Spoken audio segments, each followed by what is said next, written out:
monsieur le curé de la basilique m'a délégué pour vous accueillir aujourd'hui dans cette basilique d'Argenteuil. Et donc, nous voilà devant ces plaques portant le nom de... Pose cette question. Comment dois-je me présenter devant le Seigneur, me prosterner devant le Très-Haut? Dois-je me présenter avec de jeunes taureaux pour les immoler en sacrifice? Pour lui plaire, faut-il offrir des centaines de béliers, verser de l'huile à flot sur l'autel? Faudra-t-il que j'offre mon fils aîné pour ma faute? Et de la peur de l'autre, on les sent malheureusement renaître en ce moment en Europe et chez nous, attisés par des gens qui, sous couvert d'unité française, sont des facteurs de division, d'opposition des humains les uns contre les autres. Contre ce mécanisme de la guerre, ce poison du repli sur soi et de la méfiance de l'autre, une action est possible, non seulement au niveau politique, international, non seulement au niveau économique, mondialisé, mais aussi au niveau personnel de chacun d'entre nous. Le combat contre ce poison du repli sur soi et de la méfiance des autres dépend aussi des décisions que chacun d'entre nous prenons quotidiennement, des choix que nous faisons, du regard que chacun accepte de porter ou de ne pas porter vis-à-vis des membres de la communauté humaine qui nous entoure, nos voisins de palier, nos collègues de travail. À chacun donc, en nous souvenant de nos morts, de se laisser rejoindre par cette parole de Dieu transmise par le prophète Michée que nous venons d'entendre tout à l'heure. Homme, le Seigneur t'a fait savoir ce qui est bien, ce qui ne réclame de toi rien d'autre que pratiquer la justice, aimer la miséricorde et marcher humblement avec ton Dieu. Alors si on veut bien...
Ouvrez le banc. Naissance de la nation. Beaucoup d'entre eux sont morts pour la France. En cette journée de recueillement, ayons une pensée également pour nos soldats tués ou blessés ces derniers mois en opération extérieure et inclinons-nous devant la douleur de leurs familles. Depuis février dernier, un conflit majeur se déroule sur notre continent et des conflits régionaux sont en cours ou latents un peu partout avec le risque qu'ils dégénèrent ou s'étendent.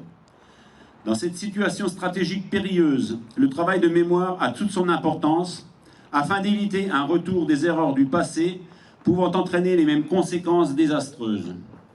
Ainsi, l'Union française des associations de combattants et de victimes de guerre, l'UFAC, fidèle au souvenir de toutes celles et de tous ceux victimes de toutes les guerres, invite la jeunesse à œuvrer pour un monde plus juste, plus solidaire, plus fraternel et en paix. Régional,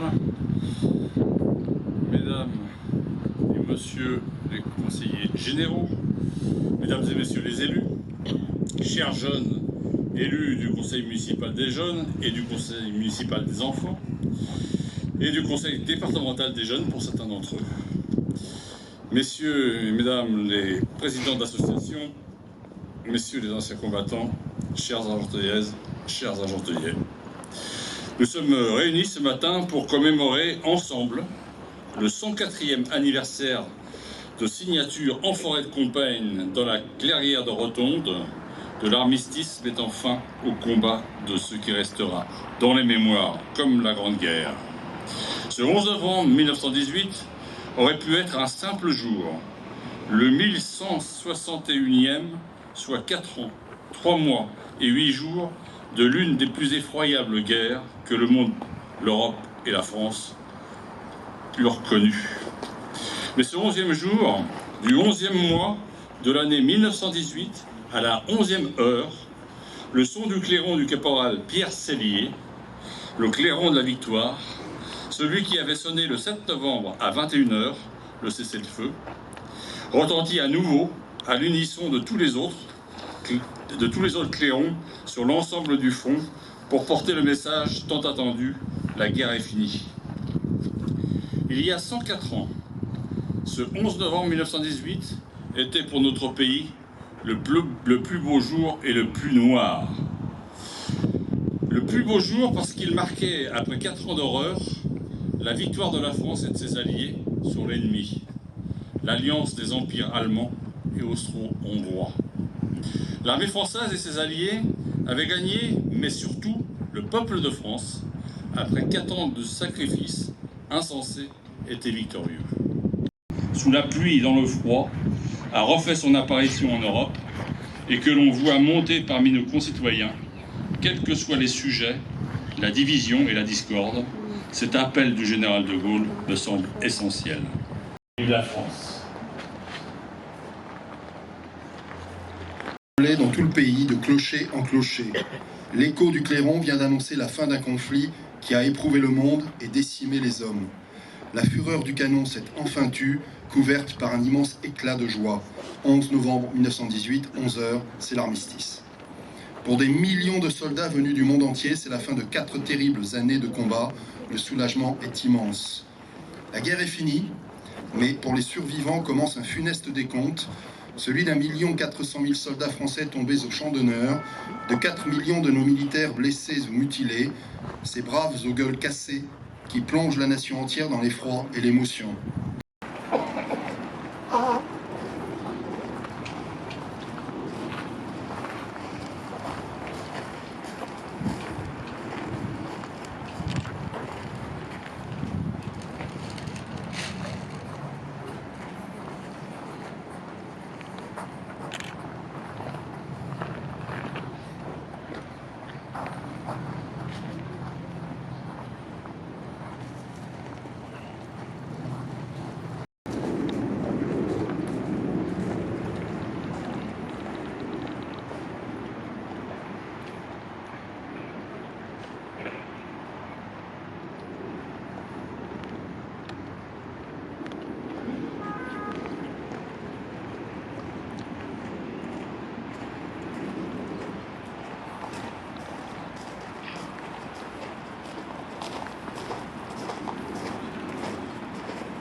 ce soldat.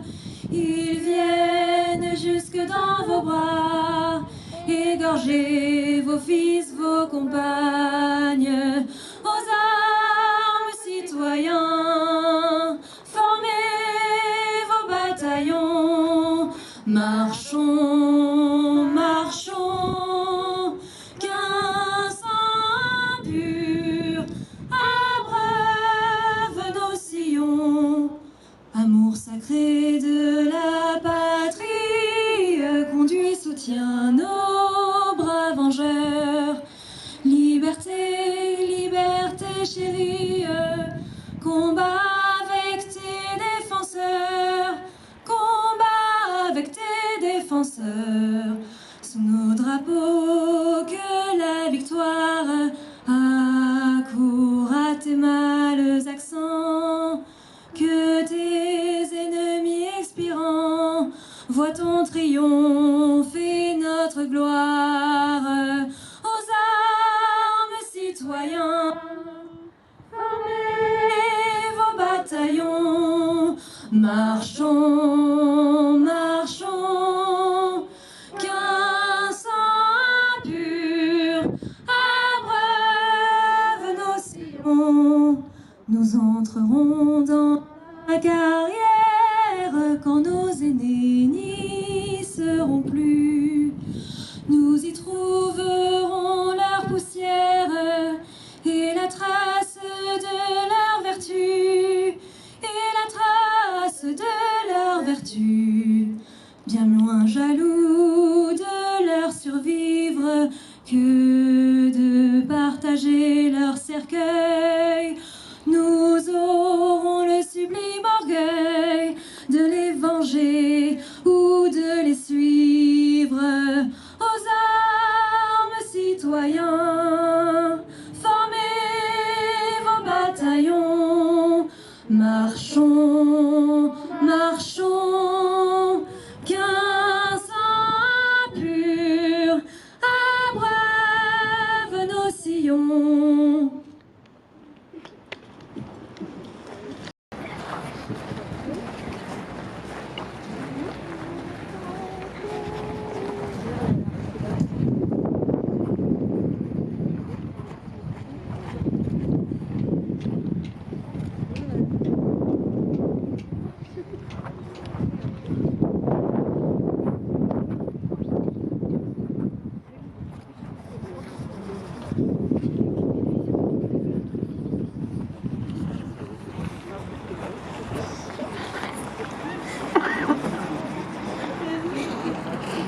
Merci à vous. De rien. Merci d'être là. Merci aux enfants, qu'ils soient conseillers municipaux, départementaux. Merci à vous.